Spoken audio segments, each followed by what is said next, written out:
కొన్ని పాటలు పాడుకోవడానికి ఉంటాయి, కొన్ని పాటలు వినటానికి వినసొంపుగా ఉంటాయి. పాటకి సాహిత్యం అనేది ఊపిరిలాగా ఉండాలన్న ఉద్దేశంతో రాసిన పాట. మధ్యతరగతి జీవితాల్లో ఒక ప్రశ్న వదిలేలాగా లైన్స్ ఉంటాయి. నిన్నటిలాగే రేపున్నదంటే ఈరోజు ఏం పీకావు. ఈ పాట విన్న తర్వాత చరణ్ గారి రియాక్షన్ ఏంటి? ఇంట్రడక్షన్ సాంగ్ అంటే ఏదో అనుకున్నాను, కానీ మా డ్యాన్స్తో పాటు మీ లిరిక్స్ కూడా పోటీ పడుతున్నాయి.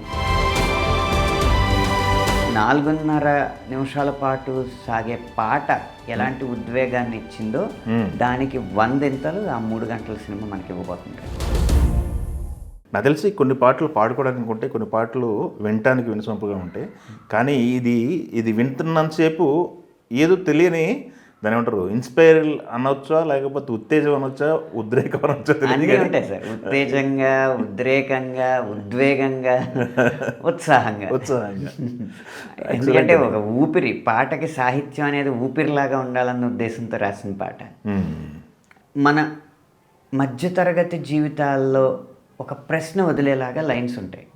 అంటే నువ్వు నీ కంఫర్ట్ జోన్ నుంచి బయటికి రాకపోతే నువ్వు నీ ప్రత్యేకత ఏమి ఉండదు. అలాగే నువ్వు గనక ఏదో ఒక కొత్త స్టెప్ తీసుకోకపోతే కష్టమో నష్టమో నీ జీవితం ఇక్కడే ఏడుస్తుంది అని చెప్పడానికి అనమాట. నిన్నటిలాగే రేపు ఉన్నదంటే ఈరోజు ఏం పీకావని. ఇప్పుడు నిన్న పప్పు టమాటా వేసుకుని తింటున్నావు, రేపు పప్పు టమాటా వేసుకుని తింటున్నావు అంటే ఈరోజు నువ్వు కొత్త వంట ఏం చేయలేదు. అక్కడి నుంచి చూసుకుని నిన్న కూడా నువ్వు అప్పు చేసుకుంటా కూర్చున్నావు అంటే రేపు కూడా అప్పు చేసుకుంటా కూర్చుంటున్నావు అంటే ఇవాళ నువ్వేం సంపాదించలేదు. అలా నీ అయ్య వడ్డీ నీ బిడ్డ కడితే నువ్వేం పొడిచావని. సరే, ఏదో కష్టం వచ్చిందో, ఏదో ఆపదలు వచ్చినాయో, ఏమొచ్చింది, మీ నాన్న అప్పులు చేసాడు, నీకు అప్పులు మిగిల్చాడు, నువ్వు కూడా నీ కొడుకు అప్పులే మిగిలిస్తా, అప్పుడు చేసిన అప్పుకు వడ్డీ నీ కొడుకు కడతా ఉంటే నువ్వేం సంపాదించినట్టే కదా, నువ్వేం కష్టపడినట్టే కదా, మధ్యలో నువ్వు జీరో అయిపోయినట్టే. నీ అయ్య వడ్డీ నీ బిడ్డ కడితే నువ్వేం పొడిచావని. అలా అలసత్వాన్ని వదిలి గనక నీ కంఫర్ట్ జోన్ వదిలి బయటకు వస్తేనే నువ్వు విజేతగా నిలుస్తావు అనే సందేశం మొదటి చరణం. రెండో చరణం వచ్చేటప్పటికి హీరో ఆటగాడు కాబట్టి, మామూలుగా మనం ఏదైనా చేస్తున్నాం అనుకోండి, ఏదైనా పని, డ్రైవింగ్ ఆటగా చేయకు డ్రైవింగ్, ఆట అనుకోకు డ్రైవింగ్ని, కొంచెం జాగ్రత్తగా చెయ్యాలని. ఇక్కడ ఏంటంటే ఆటనే నువ్వు ఆట అనుకోకు, ఆట అనుకోకోయ్, ఆట అంటే బతుకోయ్, నీ ఆట బతకాలి రోయ్. అంటే ఇప్పుడు తెండూల్కర్ ఉన్నారు సార్, అవును, ఆయన లేకపోతే ధోని ఉన్నారు, లేకపోతే కోహ్లీ ఉన్నారు, వాళ్ళ ఆటని వాళ్ళ జీవితంగా చూసుకున్నారు కాబట్టి వాళ్ళు రిటైర్ అయిపోయిన కూడా మనం ఆ వీడియోలు మళ్ళీ తిరిగి చూస్తున్నాం. తెండూల్కర్ కవర్ డ్రైవ్ ఎలా కొట్టేవాడు, ధోని హెలికాప్టర్ షాట్ ఎలా కొట్టేవాడు, లేకపోతే కోహ్లీ స్క్వేర్ డ్రైవ్ ఎలా కొట్టేవాడు, ఇవన్నీ ఒక పాఠాలుగా మనం చదువుకుంటున్నాం. అంటే వాళ్ళ ఆట అయిపోయినా కూడా వాళ్ళ ఆట ఇంకా మన గుండెల్లో బతుకుతుంది. ఆటగాడంటే ఎప్పుడు నిజమైన ఆటగాడు అవుతాడంటే ఆటని బతుకులా చూసినోడు, వాడు ఆడిన తర్వాత వాడి ఆట కూడా బతుకుతుంది. ఇదన్నమాట. అలాగే మాట అనుకోకోయ్, గెలుపంటే వెలుగోయ్, గెలుపై నువ్వు వెలగాలి. జస్ట్ నెగ్గాడు అనరు, ఆ విజయం అనేది నీ జీవితం తాలూకు వెలుగు, ఆ విజయాలతోనే నువ్వు వెలుగుతావు.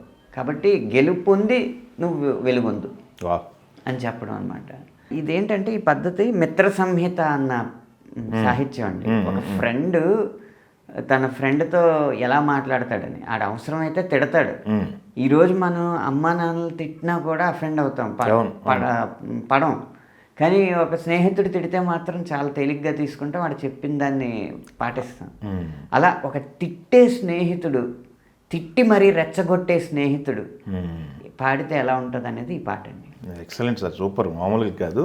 మీరు పాట రాసిన పదాలు అద్భుతం, రెహమాన్ గారి ట్యూన్ అద్భుతం. రెహమాన్ గారు ట్యూన్ ముందు ఇస్తారు కదా? రెహమాన్ గారు ఇచ్చిన ట్యూన్కే మనం రాయాలి. ఓకే, ట్యూన్ ఇచ్చిన తర్వాత ఎన్ని రోజులు పట్టింది సార్ ఇది? చాలా ఎక్కువ రోజులు పట్టింది సార్, ఒక 2 నెలల దాకా పట్టింది పాట. ఓ, 2 నెలలు పట్టా కానీ 2 దశాబ్దాలు అలా నిలిచిపోయే పాటలాగా ఉంది.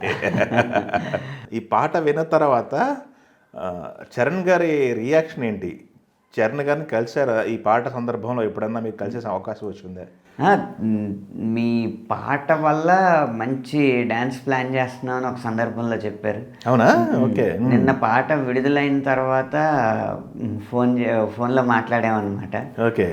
నేను ఇంట్రడక్షన్ సాంగ్ అంటే ఏదో అనుకున్నాను, కానీ ఇంత మోటివేషనల్ సాంగ్ మన సినిమా కుదురుతుందని నేను మొదట్లో ఊహించలేదు. అది చాలా బాగా రిసీవ్ చేసుకుంటున్నారు అందరూ. మా డ్యాన్స్తో పాటు మీ లిరిక్స్ కూడా పోటీ పడుతున్నాయి.